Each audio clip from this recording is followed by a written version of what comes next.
কসবায় বহুতল থেকে পড়ে ছাত্রীর রহস্য মৃত্যু। বহুতল থেকে পড়ে ছাত্রীর মৃত্যু, চিত্তরঞ্জন মেডিকেলে নিয়ে গেলে মৃত ঘোষণা। পুরো বিষয় জানবো, পিয়ালি মিত্র রয়েছেন টেলিফোনে প্রতিনিধি। পিয়ালি, কি জানা যাচ্ছে?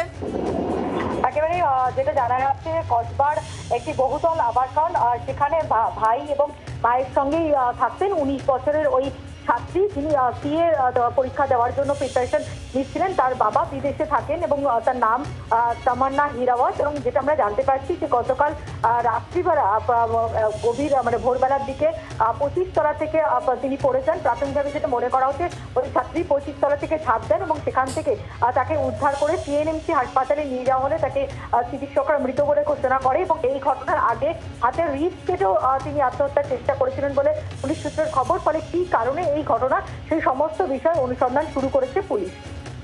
ধন্যবাদ পিয়ালি।